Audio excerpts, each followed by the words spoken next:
Welcome to Climate X 2026, a ClimaTalk virtual event.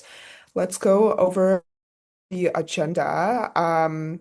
We're going to kind of move through the next hour together, starting with some context setting on COP30 and UNEA 7, then a live post check with all of you. We'd love to hear what you're working on and what your thoughts on, followed by panel discussion, but more of a fireside chat, I'd say, with Mila, our amazing panelists, before we kind of share some global to grounded strategies and then close. So the goal this evening or afternoon or morning, wherever you're calling from, isn't just to recap what happened at COP30 or at UNEA. It's really meant to ask what those decisions mean for this year, especially for young people, and what role us as young people can play in whatever comes next in 2026. So again, this is a smaller group and more intimate, and I really hope there's a chance for dialogue. I'm sure there's for me to learn from you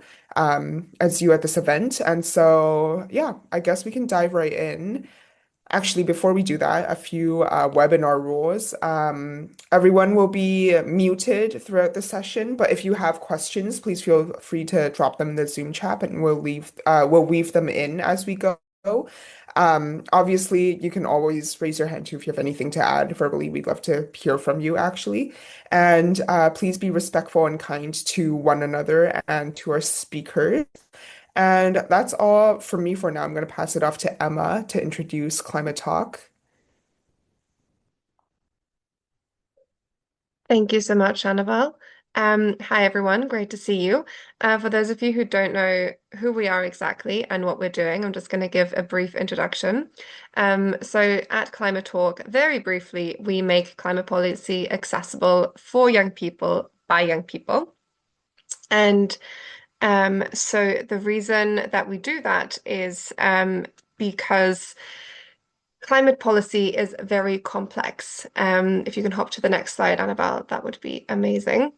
Where you can actually see various acronyms and jargon and different terms that are used in the climate policy space. And one of the things that we're doing is we are trying to demystify all of this jargon, and we help young people understand what is actually going on, what stands behind it, and how we can get involved in the space, because it is our future that is being decided and negotiated at these international tables. Let's hop to the next one. And actually, we make up the largest generation of youth in history.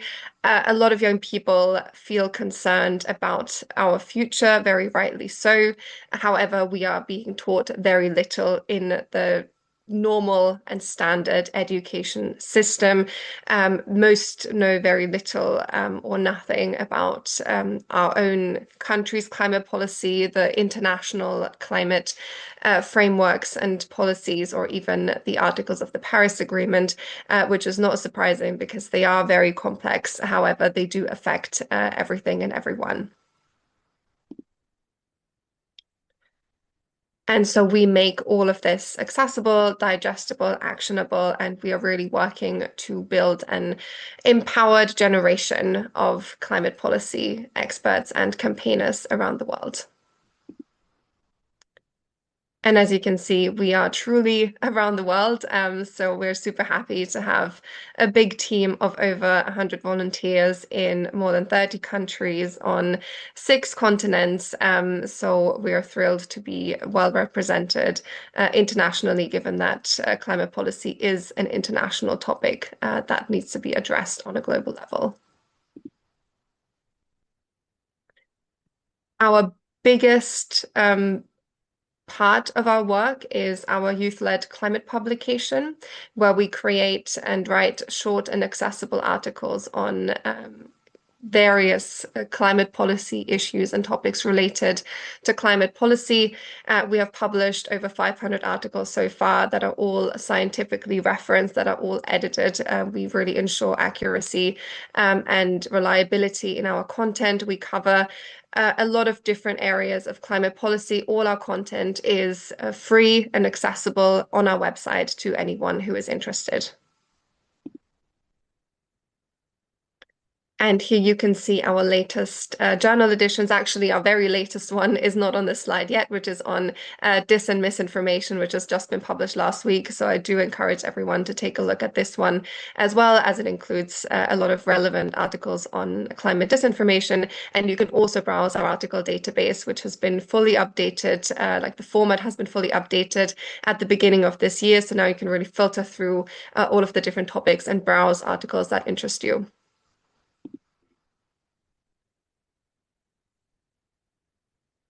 We also have a global university courses map.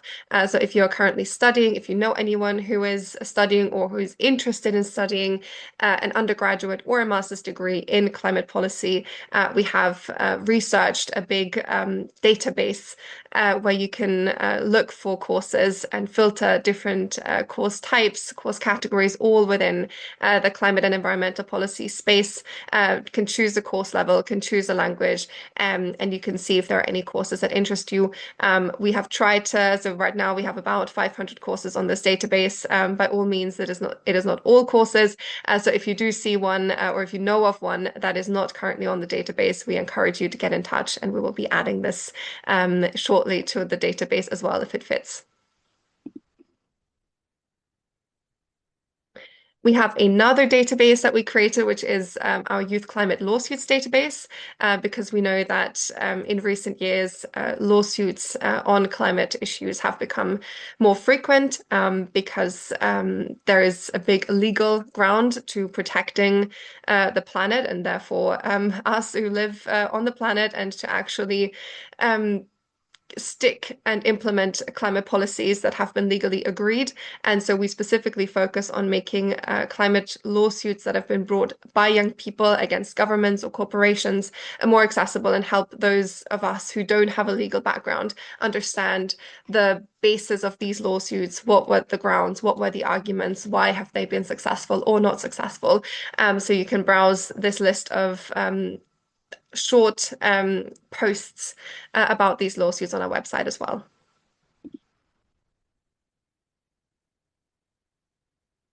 And finally, which is very relevant for this current event, is our COP project work. We have been reporting live from now 8 international UNFCCC climate conferences. So we started with COP26 and have been bringing young people to these conferences since then, both to the COP conferences as well as to the Bonn conferences, which are the intersessional conferences that take place in Germany, in Bonn, every year in June, in between the big COPs. And so we bring young people there to report live to make the negotiations accessible. We create policy fact sheets on almost all policy streams at COP. We conduct interviews with young people on the ground to amplify their voices and their work. And so you can check out a lot of our guides and articles and fact sheets also on our website. And so we've produced over 500 pieces of COP content over the past years. And so we are really committed to making this international space accessible to young people.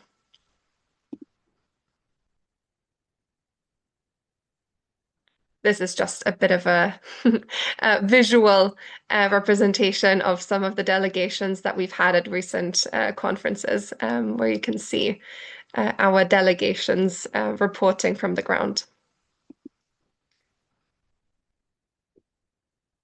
And last but not least, if you're not following us, please do so. We are very active on Instagram and LinkedIn, but you can also find everything on our website.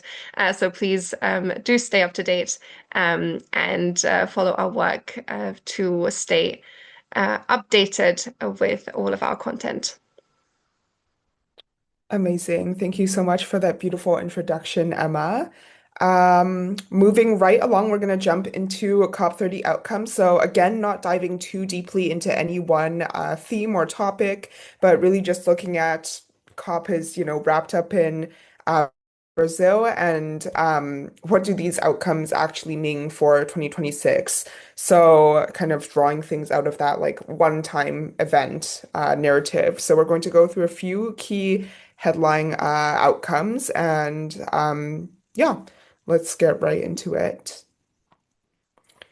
So first, actually, before we dive in, I haven't introduced myself. My name is Annabelle. I'm a Taiwanese Canadian youth climate advocate, and my day-to-day work involves increasing access to clean mobility in urban, indigenous, and low-income communities. I'm based in Vancouver, Canada, and I've attended the three past COPs actually with ClimaTalk, which I've been honored to have the opportunity to do. So I hope I'm able to share some insights. But diving back into BAM and just transition, parties at COP30 adopted a new just transition mechanism called the Belém Action Mechanism after years of gridlock. And this was seen as a genuine step forward, going beyond the minimal options that were on the table in Belém. And it also explicitly linked just transition to the 1.5 degrees Celsius goal. That being said, it did stop short of mentioning a transition away from fossil fuels explicitly. And so, what this means for 2026, the window is very urgent. Civil society, including youth and indigenous groups, must submit official views on what this mechanism should include by mid-March. So, actually, probably around now or last week. And a draft decision is expected at SB 64 in June for adoption at COP31. And so this is kind of seen as a concrete opportunity for youth voices to shape the mandate of a brand new mechanism. Um, some unresolved questions a lot of groups have is what does just actually mean in practice, and how will equity and fairness and inclusion, how does that look like in concrete policy, and who gets to define what that means? We also have the mitigation work program, which was extended through 2026 with an improved focus on investment matchmaking and finance connections. It was reaffirmed as non-prescriptive and non-punitive and facilitative in nature. So on one hand, that flexibility is what helped keep it alive. But on the other hand, countries updated their NDCs, but collective ambition still falls short of that 1.5 degrees Celsius. So the key looking forward question for 2026 is whether this program, oops, gets extended or reformed beyond the year, and that decision will land at COP31. One key question a lot of young people have here is we see that flexibility won over accountability, where flexibility is what kept this alive. But what does it actually take to move from this to concrete action? We also have the global stocktake, where the UAE dialogue and GST process were finally concluded at COP30, which was overdue before the second global stocktake launches in 2026. But there were real transparency concerns after a frustrating first week at COP30 of a lot of repeated positions. Negotiations actually moved behind closed doors. And so this kind of contradicts inclusive principles. And a notable gap as well was that the IPCC was recognized as critically important, but it wasn't officially labeled as the best available science. And so that's, I would say, kind of a political signal worth watching as well, especially just in light of everything going on. And GST2 launches this year as well, but the IPCC hasn't confirmed the timeline for AR7, so it's kind of unclear how much new science will inform it. The first UAE dialogue on implementing GST1 outcomes happens at Bonn SB64 in June. So it's good to watch that space closely and ask, I guess, if negotiations are moving behind closed doors, how is space held for civil society participation? This was also a win at COP30, the Gender Action Plan. This was a new gender action plan adopted until 2035.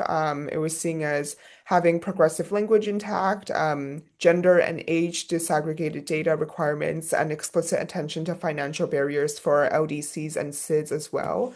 There was a lot of pushback during the negotiations. For example, some attempted to remove references to women environmental human rights defenders, or for things like replacing the word gender with sex, but none of it landed, and the final text was held, which is exciting.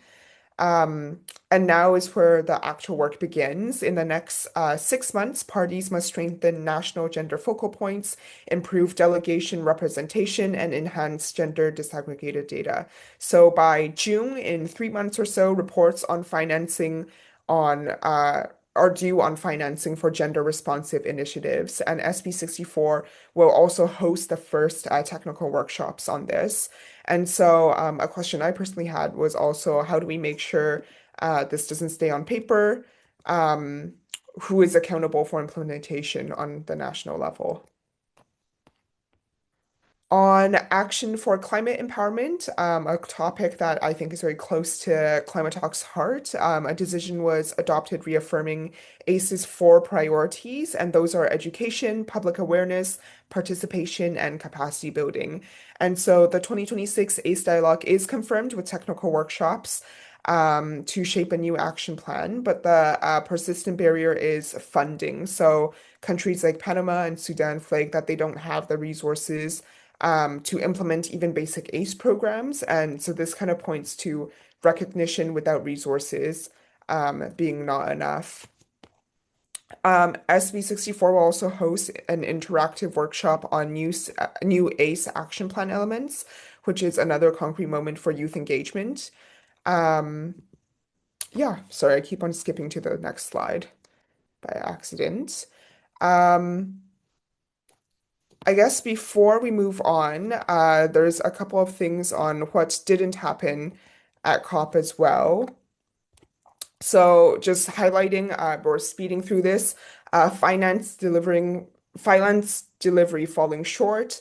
We also mentioned the fossil fuel phase out language weakened.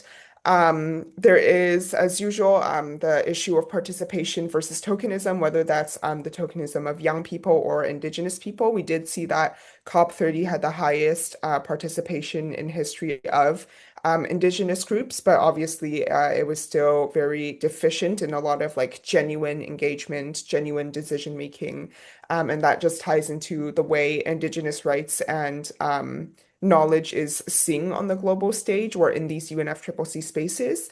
And then finally, as well, operationalization of loss and damage. So these are a few key pillars that we saw were either lacking or deficient at COP30.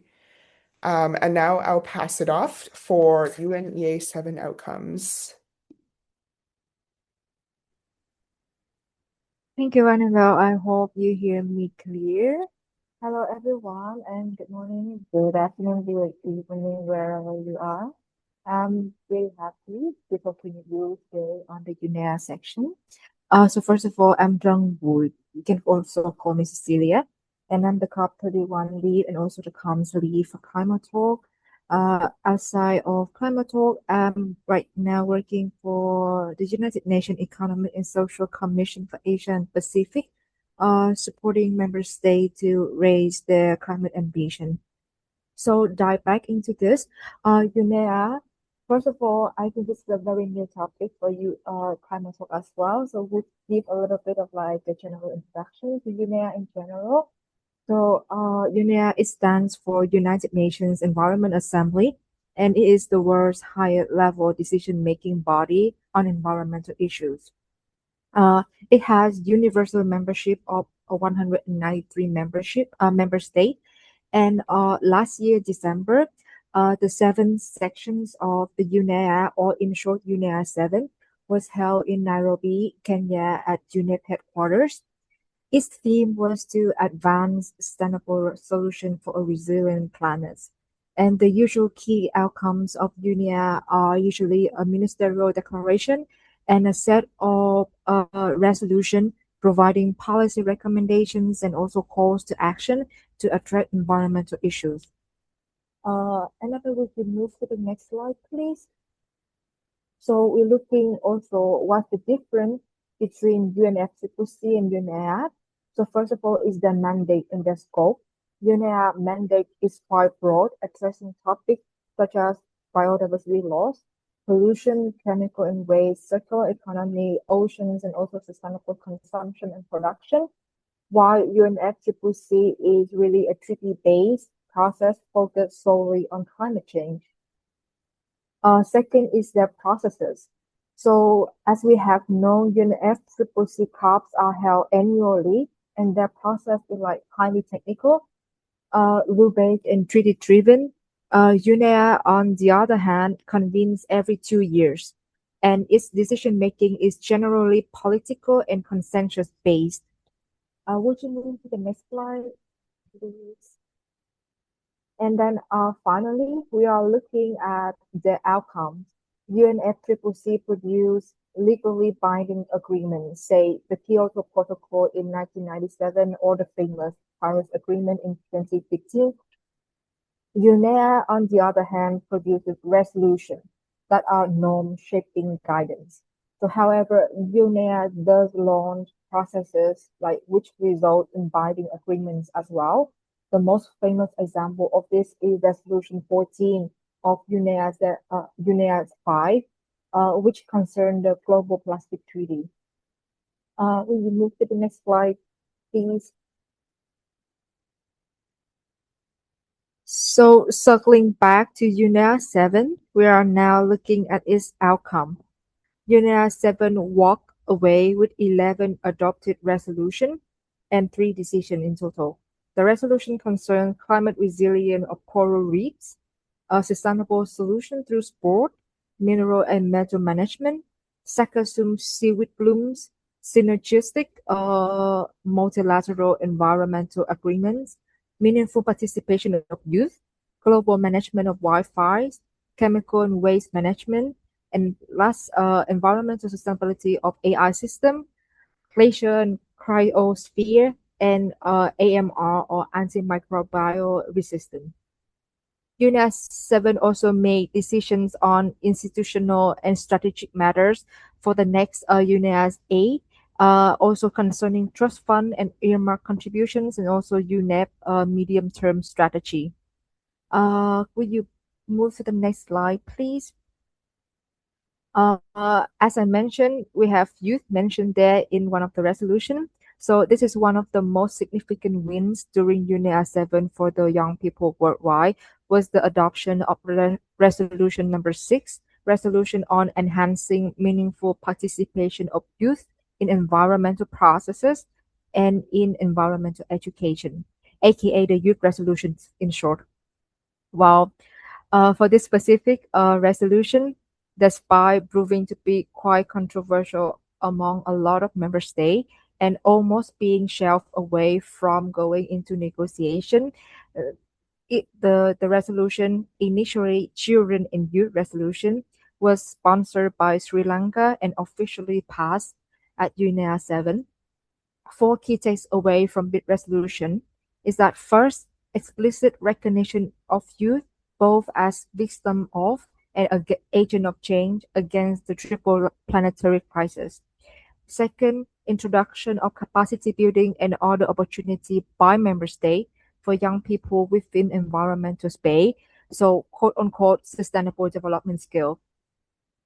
Third one is the recognition of CYMG. So CYMG is the Children and Youth Major Group to UNEP, and they hold youth environmental assembly every UNEA, and now that it has been recognized as the principal youth platform under UNEP. And fourth, establishment of greater consistency across UN documents on the importance of meaningful youth inclusion within UNEP. Before that, we have the successful mention of meaningful children and youth inclusion text at UNFCCC COP, and also the Pact for the Future. Although this is a win for young people worldwide, some losses happened along the way. We witnessed the exclusion of children from the scope of the resolution, which was initially proposed by Sri Lanka, as well as the removal of any explicit mentions of the involvement of youth in the decision-making processes. Another missed opportunity is that the adopted resolution included emphasis on the need for scaled-up finances and technical capacity building, but without direct mention of how or who will be responsible for raising it. Would you move to the next slide, please? UNEA 7 took place in a politically complex moment where like multilateralism is being weakened and also there is increasing pressure on global environmental governance. So country came to UNEA without a shared vision on how to address the 18 initial draft resolution and decision on the table. So as a result of this, UNEA 7 fell short on consensus on some of the issues. We have here karst ecosystem protection, deep sea ecosystem conservation, living well with Mother Earth framework, and also crimes that affect the environment. This gap highlight the need for more responsive and also resilient decision-making processes that match the urgency of environmental crisis. Thank you so much. Amazing. Thank you so much for sharing. Now we move on into meeting our panelists. Let me see. I'm delighted to introduce Mila, who's joining us today. And on a personal note, very good to see you again, Mila. Mila works for the Secretariat of the Carpathian Convention at UNEP on Ukraine recovery, sustainable development, and environmental protection. She was a ClimaTalk volunteer on the ground at COP29. She's also a global shaper in Vienna, a TEDx speaker, a social entrepreneur, and an alumni of Central European University. So we're very, very lucky to have you join us today. I guess we can dive right in, Mila. Did you want to start by sharing a bit about yourself, what you do in your day-to-day life? Thank you so much, first of all, Annabelle, Emma, and Celia for delivering such an amazing presentation and such a comprehensive overview of both UNEA 7 and COP30 outcomes. And I only wish that we could have like 1,000 participants to listen to it because it's such an amazing quality and level of preparation. So I'm very happy to be on the same event with you. And thank you so much for thinking of me and inviting me. It is a great pleasure to see you all today, and I hope we'll see each other soon in person. And yeah, I'm as a UN person, I'm obliged to say that I'm here in my personal capacity, and I don't represent UNEP. Unfortunately, not yet, because I'm not their executive director. Uh, but I work in the Secretariat of Carpathian Convention, as mentioned before. This is a multilateral environmental agreement between 7 countries in Eastern and Central Europe. So it's Hungary, Ukraine, Romania, Czech Republic, Poland, Slovakia, and Serbia. So because the Carpathian Mountains, they start from Hungary and then they go up further through Ukraine, Romania. Sorry, they start in Romania and they go up to Ukraine and Hungary, geographically speaking. So if some participants are not familiar with this regional mountain ecosystems, where is it geographically? And as mentioned, yeah, it's I started this job actually a couple of days after I came back from COP29 in Azerbaijan, where I was a volunteer of ClimaTalk for 2 weeks with amazing team with Annabelle, Chanel, and many others. And yeah, so now I'm a UN person, which is not as exciting, I should say, as the ClimaTalk volunteer. Amazing. And I guess I want to circle back to you being on the ground at COP29 as a ClimaTalk volunteer and shortly a few days after, basically immediately like working within a UN institution and being a part of it. I'm really curious as to what the difference is between how youth are talked about these spaces and how young people are actually integrated into decision making, and I guess like your capacity as a young person yourself to like be a part of that decision making. That's very great question. Thank you so much, Annabelle. First of all, I was very surprised on the difference. For some reason, one part of me was expecting when I came back from Azerbaijan, it was my second COP, that working as UN is like more or less similar to my experiences at COP, and this is, of course, it's very different. The UN space. So here in Vienna, we have the headquarters, one of the four headquarters of UN. And the other ones are in Kenya, in Nairobi, Geneva, and New York. And here is working more than like 6,000 people. And the just if talking about the atmosphere is very different, which is normal at one hand because it's like everyday people job there, so you can see. But like I was a bit sad to see like the huge lines like for lunch and people do not talk to each other. It's like there is this separation of you if you're a consultant staff or what grade you are, and you have these office cubicles, etc.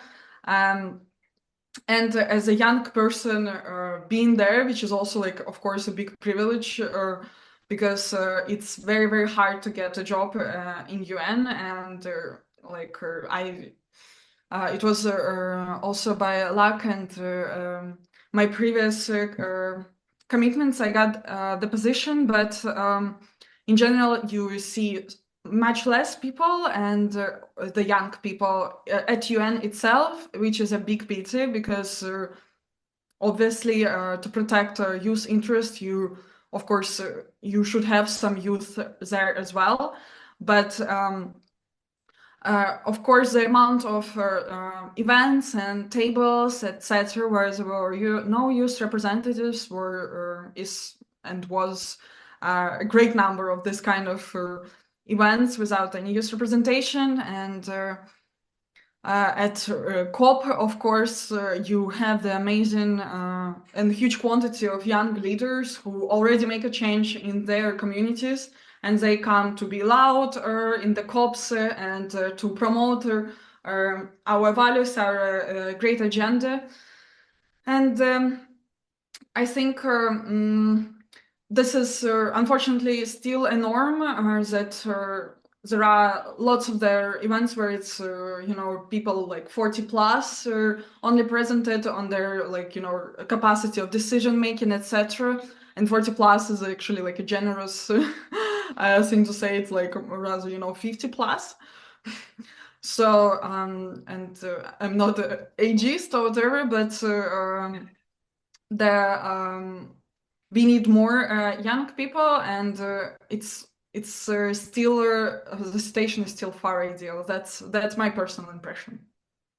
Mhm. Amazing. Thank you so much for joining. Later on in this session, we're also going to talk about kind of looking at things from the global lens versus on a local scale. And your work specifically on Ukraine recovery and political or environmental protection is a Thank you. context that sits at the intersection of, I guess, a lot of like climate and reconstruction themes. Can you tell us more about your work's priorities and how it ties into the global climate scene? So unfortunately, what has happened 4 years ago, more than 4 years ago, since it's on 24th February this year, it was the fourth anniversary of Russian full-scale invasion to Ukraine, and more than actually 15 years since Russia started the war against Ukraine. So, and what happened just 4 years ago wasn't just some separate set of events. It unfortunately influenced, and it was actually a signal to all authoritarian states and far right-wing parties that the world order is shifting, and you can abuse now international law without being held accountable for in a good sense of this way. So, and what we see the consequences of it with the huge climate disasters and also new conflicts, unfortunately, how it was with the genocide in Palestine, and now what is going on in Iran. So coming back from that to specifically my work. So as I said, since we are, I'm working in this in the secretariat of this multilateral environmental agreement. We are providing the space for countries to synchronize their legislation on environmental protection and sustainable development in the region. Because their mountain ecosystems are one of the most precious but also vulnerable in regards to also climate, enhancing climate resilience, biodiversity, also culture-wise. And if we're talking about Carpathians, they have, for example, one of the biggest percentage of old growth and virgin forests in Europe. And especially a big percentage of it is now in Ukraine, which is now under the threat of direct and indirect impacts of the war.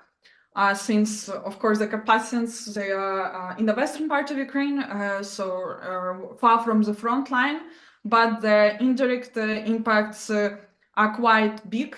So that's what I was also talking in this TEDx, which I gave on the importance of protection of the war on the importance, protection of the nature during the war, and how actually this kind of toughest times they are a test for how one nation treats its nature. And my work is concentrated. We are actually working now on the big project for the enhancement of climate resilience of protected areas in Ukraine. So this project is still in the project concept development by Global Environmental Facility. Hopefully we will get it. And this is one of the how you can support Ukrainian nature right now. Another part is that we are. My personal goal is to contribute to the framework of Ukrainian Carpathians recovery. And what is happening now in Ukraine is unfortunately, since obviously the country has different priorities, and it's very hard to allocate enough support to the nature, and nature is always a silent victim of the conflicts. There are a lot of environmental violations in the region, and with also activists are being threatened, and a lot of illegal constructions on these precious ecosystem sites. So it's which of course on the global scale also impacts the region and also the world itself. So yes, thank you. Thank you so much for sharing that. And I guess to kind of end things off, from your seat at UNEP and looking at COP30 outcomes or UNE 7 outcomes, what do you think will be shaping the environmental or climate agenda in 2026? And I guess building off of that, like where do you see a lot of momentum building? Are you worried about anything kind of seeing delays or backsliding? Yes, to be honest, even like from this internal window of inside of UNEP, I see how and I feel there this international law is being threatened more than I mean we are all young, but I think even in our short lives we haven't seen that kind of backslash yet on the international law. So even on the UN capacities, UN has faced like this 20% like cut of people's jobs and positions because of some countries like Russia and US and China. And I see the danger is basically in that another conflicts can appear, and nature will suffer again and again, and the climate will suffer. I'm sorry, I'm not very positive now, but I think young people have never had more possibilities than we have now, and I think it's amazing. We have to help our counterparts in like different worlds, young people who do not have as much opportunities we need to help them, and I think I still believe in young people voices. I believe that we can also create change through maybe social entrepreneurship, and that's where more young people should look at. So yes, thank you. Amazing. Thank you so much, Mila, for joining us today and sharing all of those incredible insights. I think it's very moving and impactful and meaningful work that you're doing. So just very Thank honored you for you so to be in much. the room with us. Like you, Annabelle. Thank you. Likewise. Thank you so much. I'm going to go back to sharing a screen. And now, actually, after hearing from our panelists, I'd love to hear from all of you. We had a few prompts. Again, I just think it's very special that we can all be in the same room today and that it's a more intimate group. So I really wanted to hear from you. There isn't a like poll set up. This really was meant to be kind of like to build dialogue. So if you wanted to speak at this event, or if you wanted to enter something in the chat, please feel free to do so. But kind of just leaving off of what Mila said, how there are a lot of opportunities, but obviously also just so many concerning things happening in the world today. And we wanted to know what worries you most about 2026. Is there a certain theme or the focal point or topic issue, environmental or social issue that is really worrying you about 2026? And this can be as global as you want, or also as place-based and local to your community as you want. Would anybody like to share?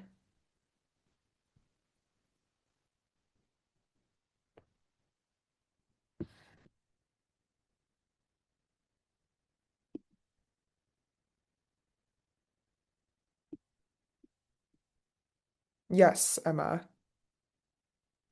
I'm happy to jump in. And I think what is worrying for myself as well as many of us, and what you've already addressed, Mila, as well, is the general geopolitical developments, to phrase it in a kind of nice way, that we can see around the world, and all of the wars that have been started, and the tendency of where politics seems to be going also on the climate issue, that it's getting harder and harder, and that other issues seem more important, whilst not recognizing that climate is intersected in all of that, and that many of these issues that seem more important also are making the climate issue a lot worse and a lot more difficult to deal with, whilst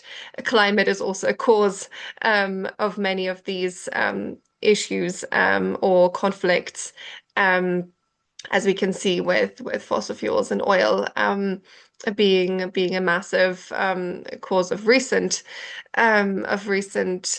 invasions and attacks as well. So I guess phrasing this in a bit more positive or hopeful light, what do you both think of the upcoming conference in Santa Marta, the conference on transitioning away from fossil fuels, that is being co-hosted in Colombia, in Colombia, by Colombia and the Netherlands, where the aim is to kind of build a coalition of the willing countries, given the difficult global situation and the consensus that is necessary on an international level. So I was wondering if either of you have any thoughts on this conference, or what could be a good outcome, from Santa Marta, that is taking place in like mid-April, I think 28th, 29th, of April. Yeah, for me, I guess it's been very devastating to just look at all of the violence in the world, and also very devastating to I guess like try to pick out parts of it that we can be optimistic about, right? So like we're seeing in the news, like obviously this violence is bad, but maybe there'll be more attention on green energy or clean energy and renewables and that sort of thing. And that's just a very for me, like weird and dystopian thing to think about. But I think it's true that a lot of people maybe still aren't recognizing how climate and a phase out of fossil fuels is actually tied into all of this, and how so many conflicts are starting because of energy security and like reliance on fossil fuels. And um, yeah, I've just been seeing a lot of dialogue too on how if we already had the infrastructure and invested in all of this, like renewable energy generation and like energy storage systems, whether it's like solar power or like wind power or power from like hydroelectricity, like these are things that wars aren't started over, right? Like over the sunlight and wind and that sort of thing. And so, yeah, I think that's been very striking for me, and also at a very just a weird time to see all of that conflict and violence, and then also at the same time to have this like very official, like regulated conference coming up. So I don't know, Mila, if you wanted to speak more on the conference or the coalition. Or the world. Yeah. No, actually, I agree with you, Annabelle, and with you, Emma, on everything you said, but also about this the power of decentralization and the power of actually also just for our own like sake of mental health, basically to create and be part of communities here where you live in, and like for example, me and Emma, we are part of this Global Shapers Hub in Vienna, and I'm very happy. It feels like my energy decentralized, and this kind of global conflicts, of course, they impact on me, but not to the biggest scale as it could be if I would be, for example, alone and without people I could talk to, and without this circles. So yeah, and I also hope that we can like the world will understand the urgency and is already. Oh, I just see sorry a squirrel like squirrel like outside my window, but um, the world will understand the urgency of moving away from fossil fuels, because now like there are many countries, also especially in Asia, who are facing the shortages of oil, and since the conflict in Iran and our US and Israeli actions, and yeah, like it would have been much less scale, I think, if we would be on a stage where we are already are using the most of our systems are using majority of green electricity only. Yeah. Amazing. Yeah. Anybody else would like to share, or I can also move on to the next prompt first, being mindful of time as well. I think this is more fitting for the audience, but if there is any climate issue that you want more clarity on this year, that's always good for the team at ClimaTalk to know, as well as a body who's really working to demystify different issues. So we're making sure that the issues we are demystifying and producing plain language content on are things that young people feel like are priorities. So yeah, if you have any inputs on this, definitely feel free to share in the chat. Yes, and always feel free to send suggestions to office@climatalk.org as well. We'd love to hear from you. Um, yeah, if there aren't any suggestions right now, can also how to have more sustainable renewable energy production. Amazing. Yeah. I think I saw on the news it might have been 1 or 2 years ago, maybe a year ago in the summer, that I think Spain was able to achieve like 100% renewable grid for one day. And I'm sure since then more progress has been made. Um, but yeah, it's just very inspiring to see. And I think But um, also, yeah, sorry, yeah, go ahead. just for example, on Spain, I know that it has not been so smoothly, like Oh, because they were like cutting 100 like years old olive trees for also production of sustainable energy, or oh like they were wow. finding some kind of leeways from the legislation. And actually, Hmm. that's one of the also biggest issue now in Ukraine. We have like civil society in Ukraine is very particular about it. In the Carpathian Mountains, there are productions of the wind powers, Hmm. but on the edges of the mountains. And just for information, like in other EU countries, there are like almost no wind power on the like mountain edges, and it's like Emerald Network, Natura 2000, this kind of like protected areas legislations. And since Ukraine is not a part of European Union yet, and there is war, some organizations are using it also to like avoid environmental impact assessment and build like the renewable energy, which actually comes at the cost of nature. So it's also like tricky situation. No, that's very eye-opening for me to hear. So I'm really glad that I was able to, yeah, learn that insight. And again, just all of us being from different places of the world in the same room. I will say, from Canada here, I think I used to work at a clean tech accelerator, and I think in general in that space, Canada really looks towards um, Europe in general for a lot of solutions. I think a lot of people in Canada hold Europe in very high regard for all things like clean energy and renewable energy and clean technology advancements and that sort of thing. And obviously, there's a lot of like human rights considerations in clean tech as well that kind of like raise concerns for me when we're talking about like, well, where are these critical minerals coming from? Like, how come we're able to Mhm. just create all these batteries all of a sudden? Like, where do they go after the battery health has been depleted?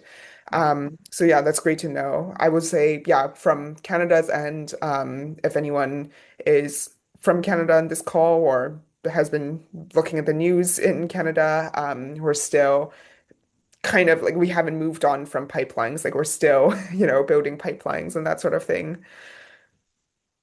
Reading a couple more things from the chat. Oh, Denmark normally achieves more than 100% from offshore wind. That's really amazing.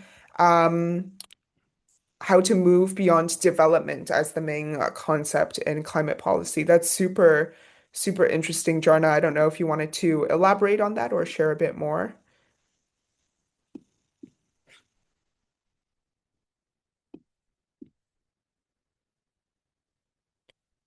How focused the talk, especially in Global North, is on development and that it often turns into economic development. Amazing. Yeah, just wanted to clarify that, but I think that's kind of also what I kind of assumed, even within when we're looking at like the 17 SDGs and like the sub metrics of them, right? Some of them have been flagged for kind of just the way they've been worded. Like you were saying, hyper focusing on economic development or like any talk about development having a lot of like monetary or economic tones, and also about how some of the sub metrics of the SDGs or of other climate goals and plans might, whether intentionally or unintentionally, I don't know, but kind of frame the global north as kind of the um, almost, I don't know, like savior, but that in turn kind of ties it to a lot of connotations of like decision making as well.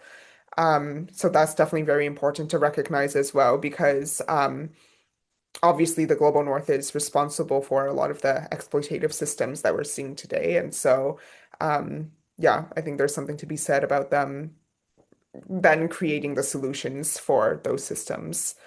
Yeah, thank you so much for sharing that. I guess we can move on as well, but these are all good things, and I know our team is taking notes on this. Um, what questions should policymakers be answering in 2026? So I think we've already seen a lot of themes of renewable energy as well, taking a more like place-based approach and not having, for example, like global north saviorism and all of that.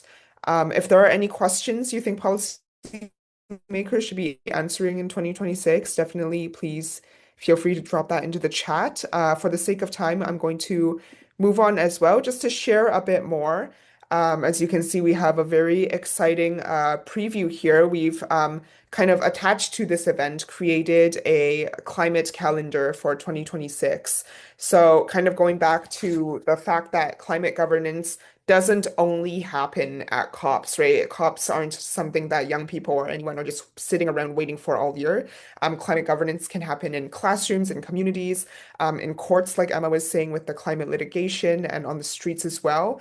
And 2026, I think, is packed with a lot of moments where young people can really mobilize and have genuine leverage. And so, to kind of support that, we've curated a 2026 climate calendar, which is almost ready to be shared. You can kind of see a preview there.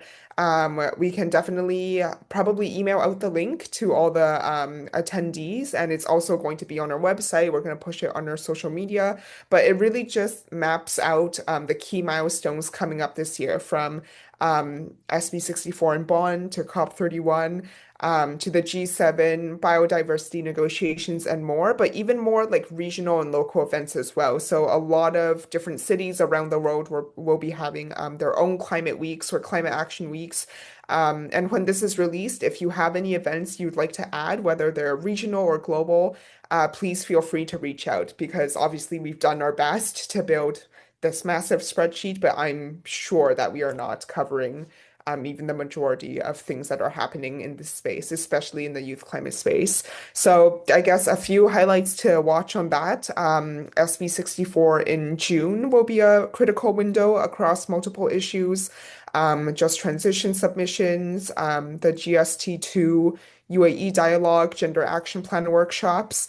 And so, just like all our other databases and trackers and tools, we really created this to hopefully help us collectively better follow and engage with the larger climate decision-making space beyond the realm of youth, and also to help each other sustain momentum instead of like looking everything at one-time events.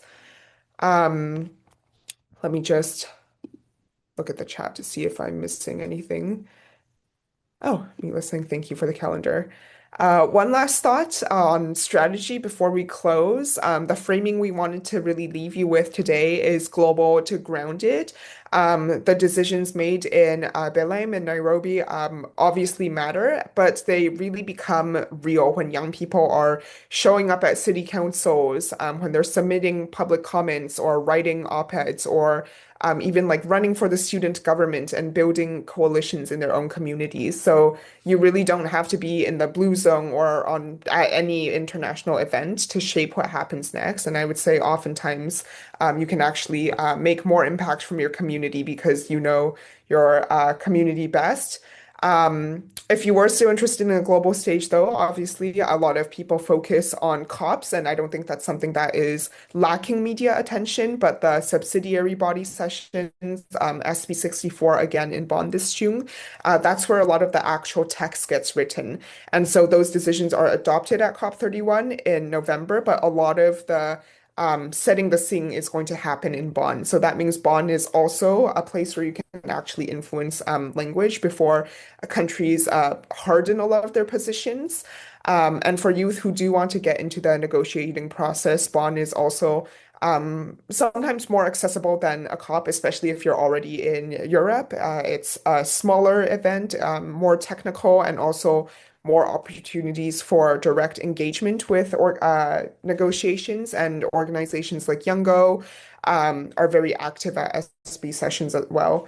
And even off the global stage, I always like to think about everything on the local level, where, again, I personally feel most impactful. So, really focus your time and energy into place-based solutions. For example, I run free climate education and professional development workshops in my city that focus on green jobs in the clean economy that like my city has a shortage of workers in. So you can, find out if your city or municipality has a climate action plan, or look at how UNDRIP is being implemented in your town or your city, or attend a city council meeting on a climate relevant issue, right? Whether it's zoning or transit or energy, or writing your local representative.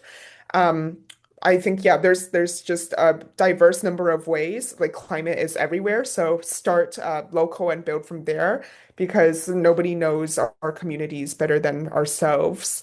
So yeah, I know Climate Talk obviously is a very like large international organization, and like Emma said, over 100 volunteers in over 30 countries. But I know most of the volunteers don't just, contribute to climate talk. They also are bringing in insights from their home city or their region, their province, their country.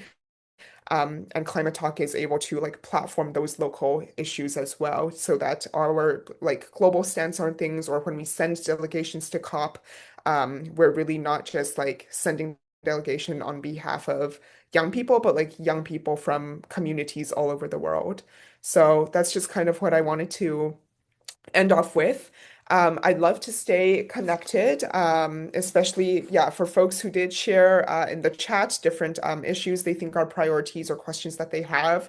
There are ways to stay connected with us. Again, our COP30 fact sheets are available now on climatetalk.org. So we'd love for you to read them and share them and use them. Even for myself, as someone who's been to COP multiple times, they're very, very helpful. It's really just like a succinct one-page summary of like, this is what happened on this topic at this conference. We're going to have more events coming up. You might have been to a few of our past ones. We've done pre-COP trainings before and then post-COP like reflections as well.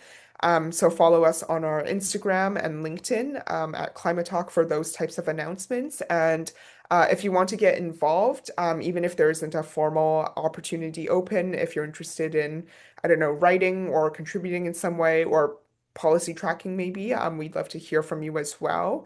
But that's pretty much a wrap on this event. I want to thank you again so much, Mila, for a genuinely thoughtful conversation. To yeah, all of the other speakers as well, and for Emma, for all of your beautiful work, and also to all of you for giving us an hour of your time today just to chat and engage. And yeah, we hope to see you connected to Climate Talk down the road. But that is the end of the event. If you had any questions or wanted to stay back, definitely feel free to. But otherwise, yeah, hope to see you somewhere down the line.